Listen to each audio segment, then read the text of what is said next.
샬롬, 일론 머스크 37번째 비전. 머스크는 이미 트위터를 인수하려는 이유에 대한 사업적 논거도 형성되었다. 그는 트위터의 광고 의존도를 90%에서 45%로 줄이면서도 2028년까지 매출을 260억 달러로 5배 늘릴 수 있다고 믿었다. 새로운 수익은 유저의 유료 구독과 데이터 라이선스를 통해 창출될 것이었다.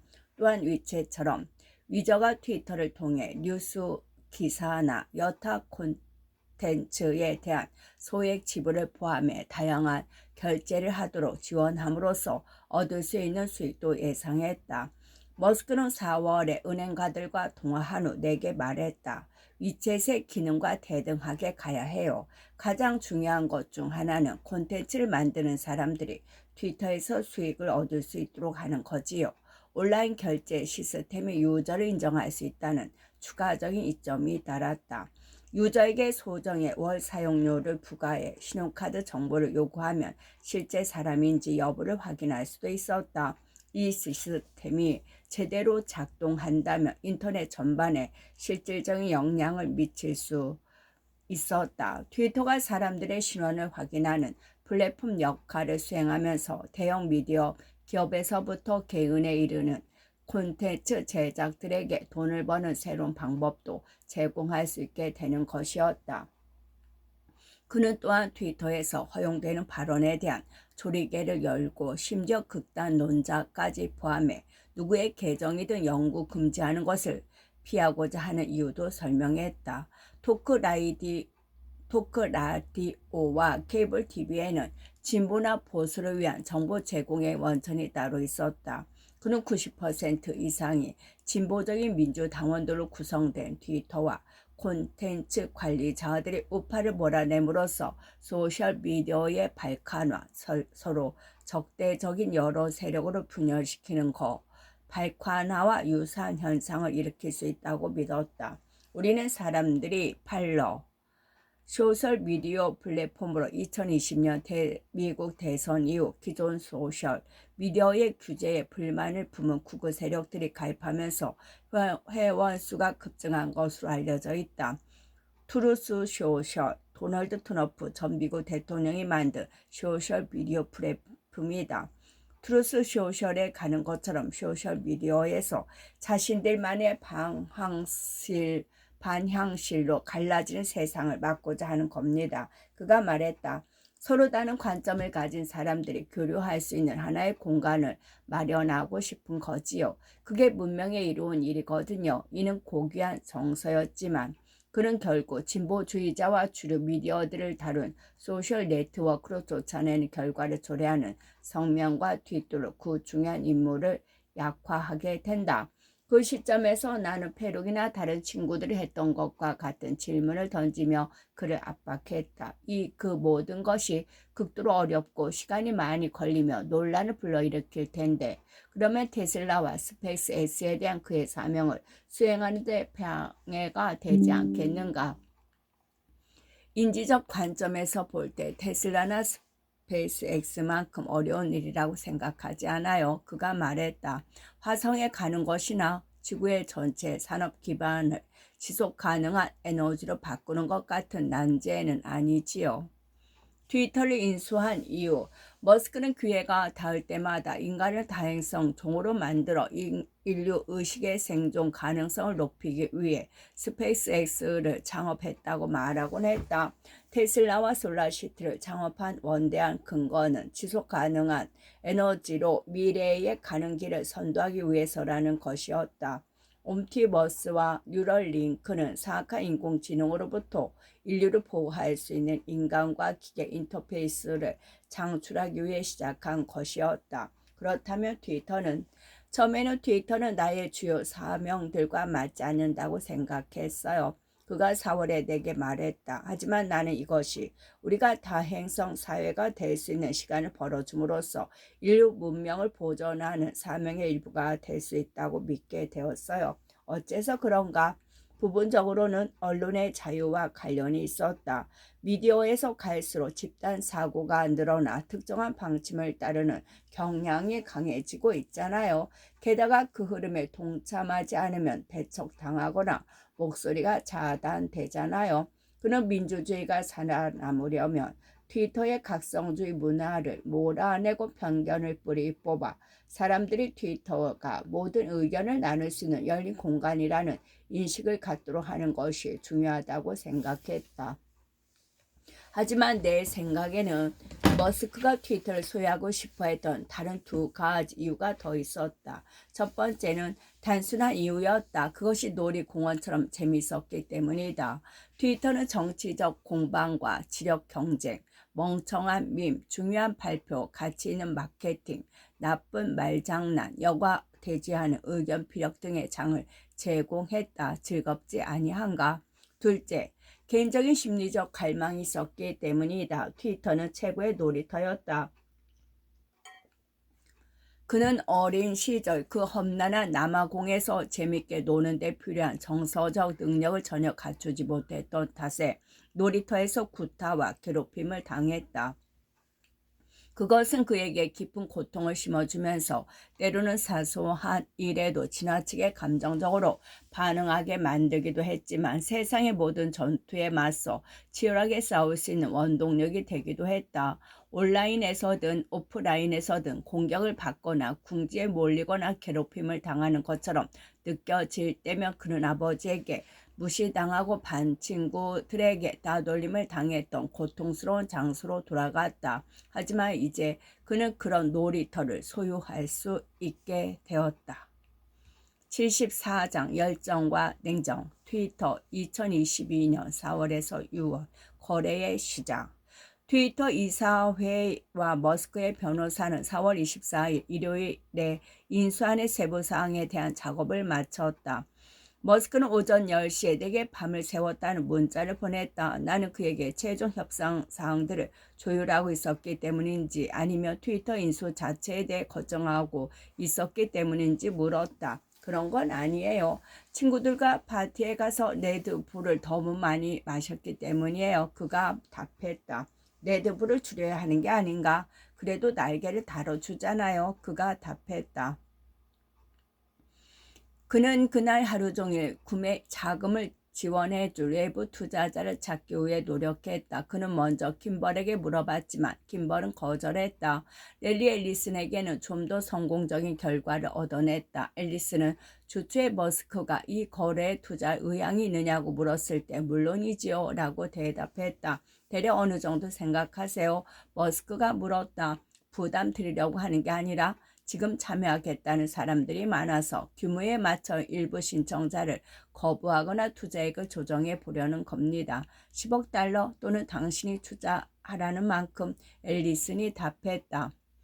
앨리슨은 10년 동안 트위터를 하지 않았다. 실제로 그는 트위터 비밀번호를 기억하지 못해서 머스크가 직접 재설정해 주어야 했다. 하지만 그는 트위터가 중요하다고 믿었다. 실시간 뉴스 서비스로서 트위터만 한 것이 없지요. 그가 내게 말했다.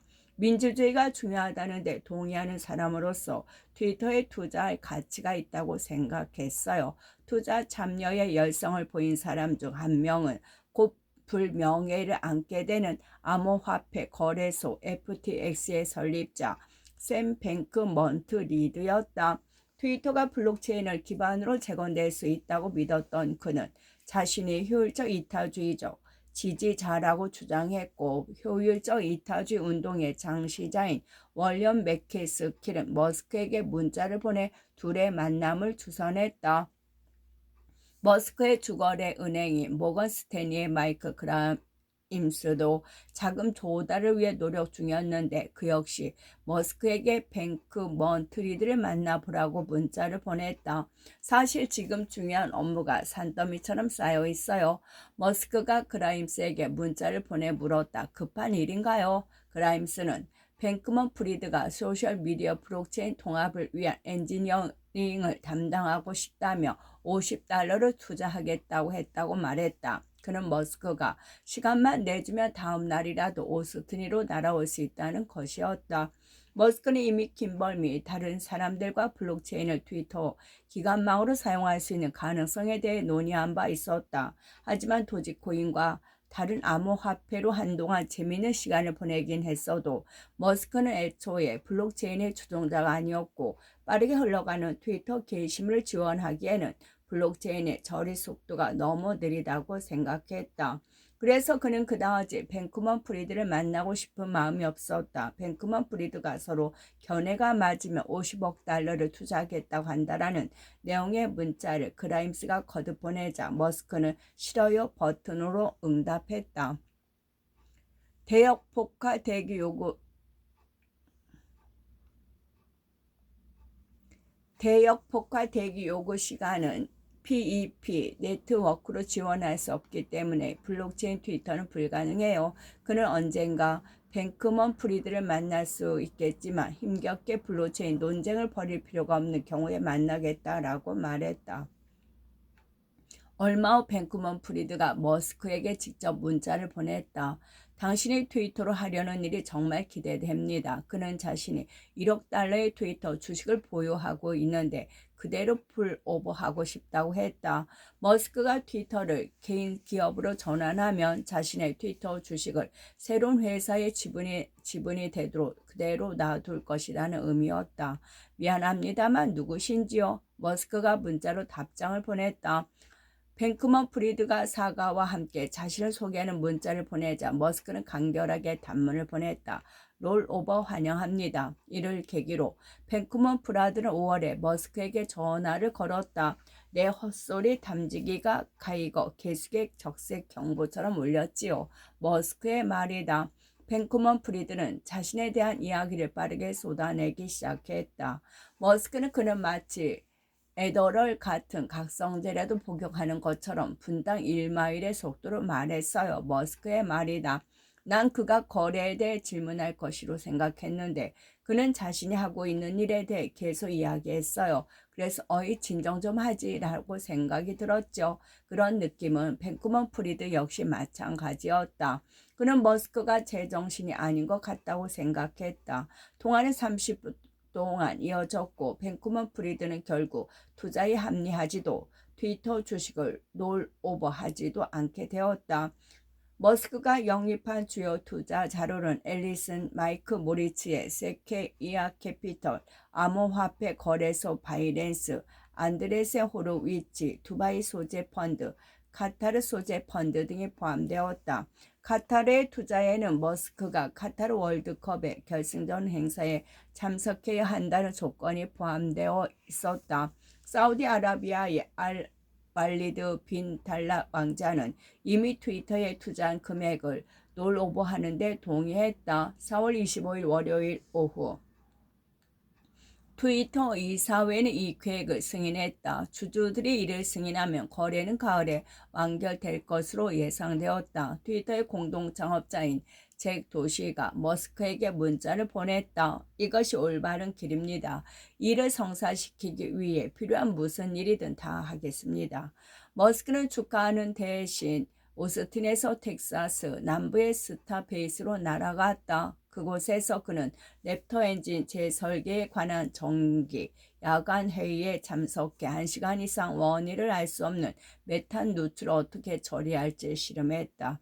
트위터 관련 뉴스가 온라인과 전 세계에서 화제가 되고 있었지만 랩터 엔진에 관한 회의에서는 그렇지 않았다. 엔지니어들은 머스크가 당면한 업무에 집중하는 것을 좋아하는 것을 알고 있었기에 아무도 트위터를 언급하지 않았다. 회의를 마친 머스크는 브라운스빌 한 길가 카페에서 김벌을 만났다. 현지 뮤지션들이 공연하는 카페였다. 두 사람은 새벽 2시까지 그곳에 머물며 밴드 스탠드 바로 옆 테이블에 앉아 그저 음악에 심취했다. 경고 깃발.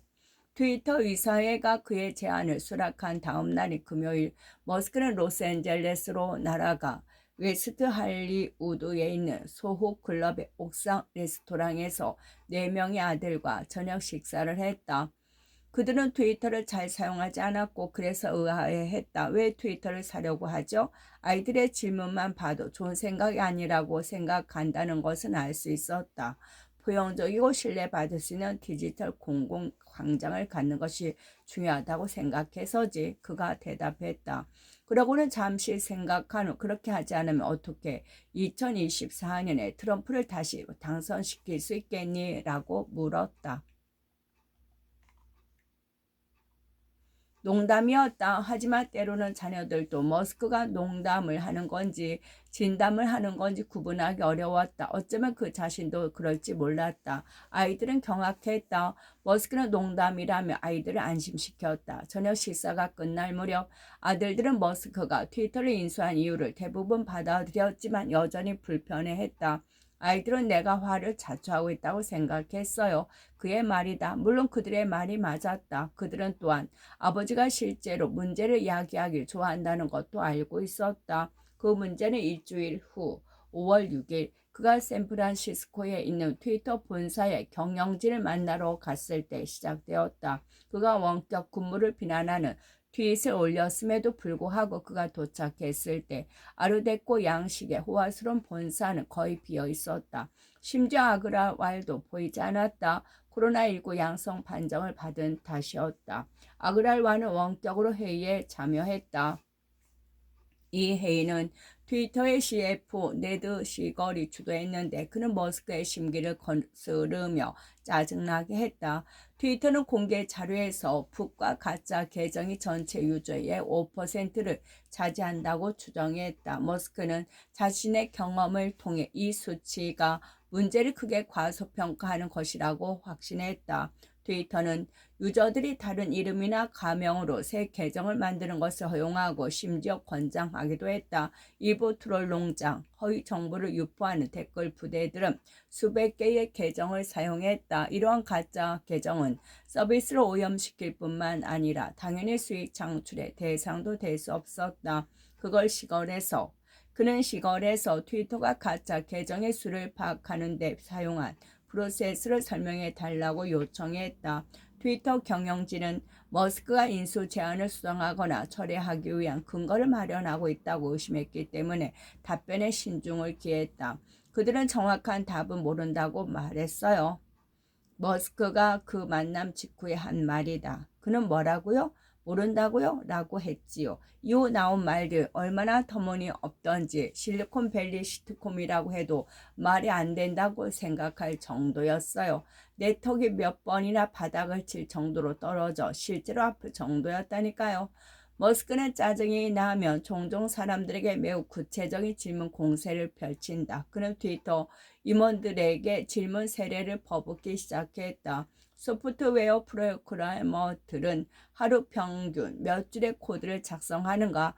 테슬라의 오토파일럿 팀에는 200명의 소프트웨어 엔지니어가 있는데 트위터에는 왜 2,500명이나 있는가? 트위터는 서버에 연간 10억 달러를 지출한다. 그 컴퓨터 시간과 스토리지의 대부분을 차지하는 기능들은 무엇이며 그 순위는 어떻게 매겨지는가? 그는 정직한 답을 얻기 어렵다는 생각이 들었다. 테슬라에서는 그런 세부 사항을 모르며 해고의 사유가 될 수 있었다. 내가 목격한 최악의 실사 회의였어요. 그가 내게 말했다. 나는 완전한 실사를 토대로 제안을 한 게 아니었지만 적어도 그들이 공개적으로 밝힌 내용은 정당화할 수 있을 거라고 믿었지요. 그렇지 않으면 사기에 해당하는 거였거든요. 인수할 것인가 말 것인가. 머스크의 날카로운 질문과 분노에 찬 도전은 그가 이 거래가 성사되기를 원하는지 확신하지 못하고 있음을 반영했다. 대부분의 날에 그는 자신의 트위터를 인수하길 원한다고 생각했다. 그런 편이었다. 그러나 그의 욕구는 요동쳤고 감정은 갈등으로 오락가락했다. 특히 자신이 너무 과도한 금액을 제시했다는 느낌이 강하게 일었는데 그것은 사실이었다. 2022년 여름 경제에 대한 불확실성으로 광고 지출이 전반적으로 감소하고 있었고 소셜미디어 기업의 주가가 폭락하고 있었다. 그의 그 시점에서 페이스북의 주가는 40%, 스냅은 70% 하락했다. 트위터는 머스크가 제시한 54.20달러보다 30% 낮은 가격에 거래되고 있었는데, 그것은 월스트리트에서 실제로 거래가 성사될지 확실하지 못하고 있다는 신호였다. 머스크는 플로리다의 놀이공원을 방문했을 때 아버지가 가르쳐준 대로 비싼 콜라라고 해서 그만큼 더 마시는 건 아니라는 생각이 들었다. 그래서 트위터 회의를 하러 갈 때 머스크의 마음 한구석에는 거래에서 발을 빼거나 가격을 재조정할 수 있는 근거를 찾으려는 열망이 깔려 있었다. 그들의 얘기를 듣고는 앞으로 나아갈 방도가 없다는 생각이 들었어요. 그는 트위터 본사에서 회의를 마친 직후 나에게 말했다. 440억 달러라는 가격은 회사가 그렇고 나 개인으로도 그렇고 많은 빚을 떠안아야 하는 금액이에요. 트위터가 궤도에서 벗어난 것 같아요. 훨씬 더 낮은 가격에 말 그대로 절반 정도면 모를까. 이대로는 아무래도 어려울 것 같아요. 그는 이런 골치 아픈 도전을 하는 것에 대한 의구심이 커져가고 있었다. 나는 씹을 수 있는 것보다 더 많이 물어뜯는 나쁜 버릇이 있어요. 그가 인정했다. 일단 내가 트위터에 대해 생각하는 시간을 좀 줄여야 할 것 같아요. 지금 이 대화조차도 시간을 잘 보내는 게 아닌 것 같네요. 그 다음 주일 5월 13일 새벽 4시경 중부 표준시 그는 트윗을 날렸다. 스팸, 가짜 계정이 실제로 전체 유저의 5% 미만을 차지한다는 계산을 뒷받침하는 세부 정보가 나올 때까지 트위터의 인수를 일시적으로 보류합니다. 트위터의 주가는 개장 전 거래에서 20% 하락했다. 머스크의 개인 매니저인 버첼과 변호사인 알렉스 스피로는 이 선언을 철회할 것을 간절히 촉구했다. 그들은 거래에서 발을 뺄 수도 있어도 자신의 욕구를 발표하는 것은 법적으로 위험하다고 말했다. 2시간 후 머스크는 여전히 인수에 전념하고 있습니다. 라는 추가 트윗을 올렸다. 머스크가 자신감을 갖지 못하는 모습을 목격한 몇 안 되는 순간 중 하나였다. 10월에 거래가 체결될 때까지 5개월 동안 그는 때때로 트위터를 금융 서비스와 멋진 콘텐츠를 제공하는 모든 것을 앱으로 만드는 동시에 그 과정에서 민주주의를 구하는 데 도움을 줄 수 있다면서 크게 흥분했다. 하지만 때로는 차갑게 화를 내면서 트위터 이사회와 경영진을 고소하겠다고 협박하며 거래를 전면 취소하고 싶다고 주장하기도 했다. 타운홀 미팅. 머스크는 변호사들과 상의하지 않고 6월 16일에 트위터 직원들과 함께하는 가상 타운홀 미팅에 참석하기로 했다. 일론이 그저 일론답게 우리 중 누구와 상의하지도 않고 초대를 수락한 후 준비도 하지 않은 채 참석한 사례 중 하나였습니다. 버첼의 말이다. 머스크는 오스틴 집의 거실에 앉아 가상회의에 참석했는데 처음에는 가상회의에 접속하는데 어려움을 겪었다. 회의는 구글 미트를 통해 진행되었는데 그의 노트북에 구글 계정이 없었기 때문이었다. 결국 그는 아이폰으로 접속했다. 나를 포함한 머스크 측 사람들이 기다리는 동안 회의 주최자 중 한 명이 물었다. 제널드 버첼이 누구인지 아시는 분 계셔요? 버첼은 입장이 거부되었다. 나는 머스크가 모종의 계획을 염두에 두고 있는 게 아닌지 궁금했다. 어쩌면 그는 트위터 직원들과 반란을 유발하여 인수 작업에 작은 폭탄을 던지려는 것인지도 몰랐다. 어쩌면 그는 계산에 의해서든 잔인할 정도로 솔직해야 한다는 강박에 의해서든 자신의 속마음을 얘기하려는 것인지도 몰랐다. 트럼프 계정을 영구 정지한 것은 잘못이라는 것, 콘텐츠 중재 정책이 도를 넘어 부당한 검열로 치닫고 있다는 것, 직원들이 각성 바이러스에 감염되었다는 것, 직원들이 직접 출근해야 한다는 것, 회사의 인력이 너무 많다는 것 등등에 대해서 말이다. 그래서 폭발이 일어난다면 거래를 무산시키지는 못하더라도 제스판을 뒤흔들어 놓을 수는 있었다. 머스크는 그렇게 하지 않았다. 대신 그는 그러한 뜨거운 쟁점에 대해 다소 회의적인 태도를 취했다. 트위터의 최고 마케팅 책임자 레슬리 벌랜드는 콘텐츠 중재 문제부터 거론했다. 머스크는 단순히 언론의 자유를 신봉하는 만트라를 들먹이는 대신 더 깊이 들어가서 사람들이 게시할 수 있는 내용과 트위터가 증폭 및 확산시켜야 하는 내용을 구분했다. 저는 언론의 자유와 도달의 자유는 구분해야 한다고 생각합니다. 그가 말했다. 누구나 타임스퀘어 한복판에서 아무 말이나 할 수 있고 심지어 홀로코스트를 부정할 수도 있습니다. 하지만 그렇다고 해서 수백만 명의 사람들에게 그것을 홍보할 필요까지 있는 건 아니지요. 그는 혐오 발언에 대한 일부 제안의 중요한 이유에 대해서도 설명했다. 여러분은 가능한 한 많은 사람들이 트위터에 참여하기를 원하겠지요. 그러기 위해서는 사람들이 트위터를 즐겁게 사용할 수 있어야 합니다. 괴롭힘을 당하거나 불편함을 느낀다면 트위터를 사용하지 않을 것입니다. 우리는 사람들이 하고 싶은 말을 할 수 있도록 허용하는 것과 사람들을 편안하게 만드는 것 사이에서 균형을 잘 유지해야 합니다. 다양성과 형평성, 포용성에 대한 질문에 머스크는 조금 반발했다. 저는 엄격한 능력주의를 믿습니다. 그가 말했다. 훌륭한 일을 하는 사람에게는 더 많은 책임이 주어져야 마땅합니다. 이에 대해서는 더 이상 거론하지 마시길 바랍니다. 그러나 그는 또한 자신이 이념적 보수주의자가 되지 않았다고 주장했다. 제 정치적 견해는 중도에 가깝고 온전하다고 생각합니다. 그는 그 가상회에서 대부분의 사람들을 기쁘게 하지는 않았지만 폭발을 유발하지도 않았다. 75장 아버지 날 2022년 6월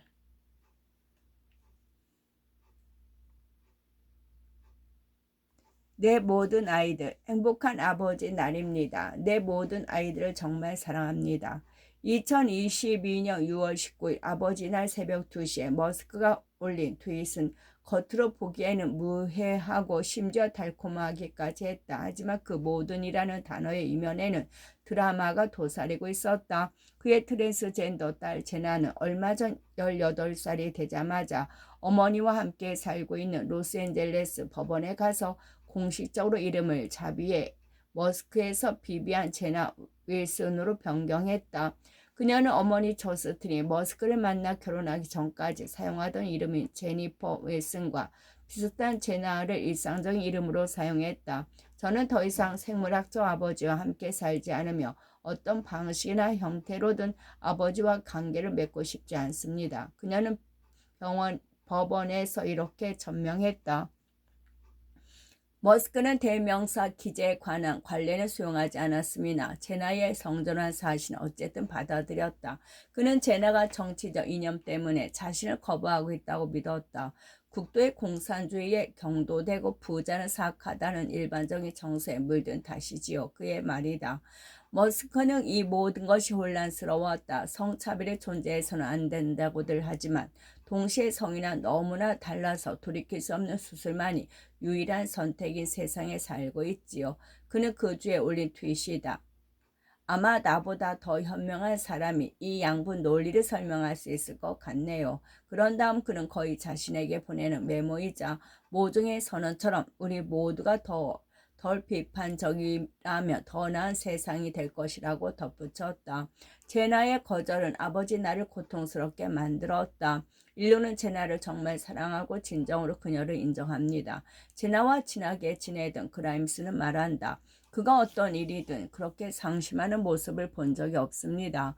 제나를 다시 만날 수 있거나 제나가 자신을 다시 받아들여 준다면 무슨 일이든 할 겁니다. 혼란을 가중시킨 것은 그동안 비밀로 유지하던 시몬 질리스와 낳은 쌍둥이 자녀가 공개되었다는 사실이다.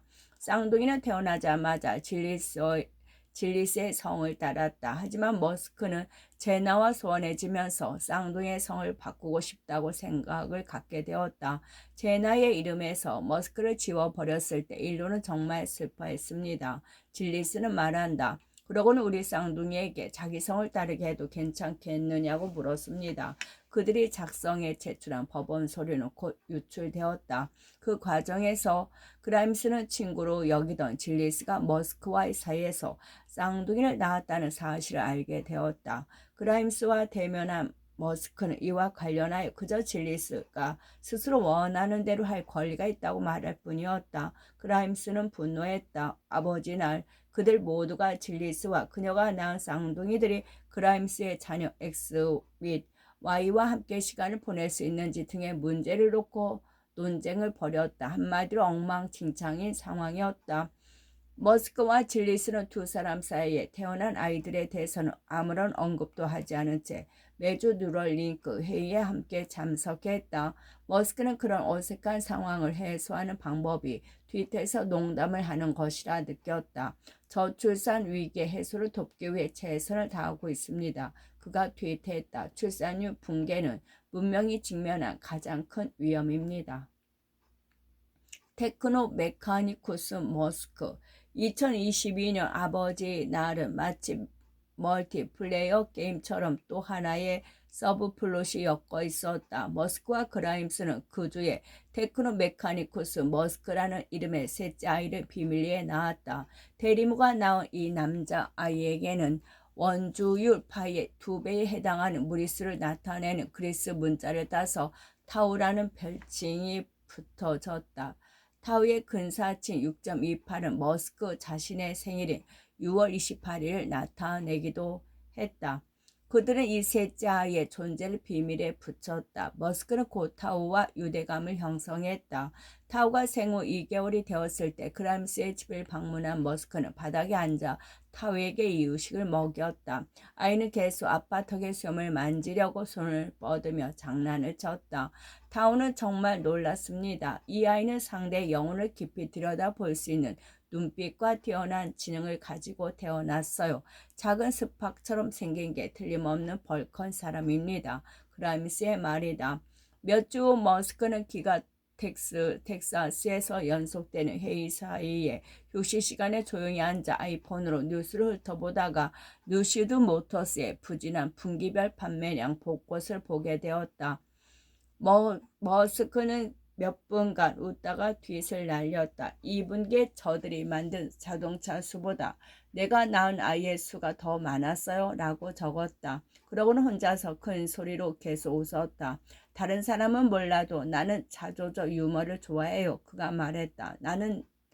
내가 나를 죽이는 거지요. 그 무렵 윌스트리트 저널은 마스크가 몇 달 전 구글의 공동차업자 세르게이 블린의 별거 중인 아내와 윈나이 스탠드를 가졌다는 의혹에 대한 기사를 준비하고 있었다.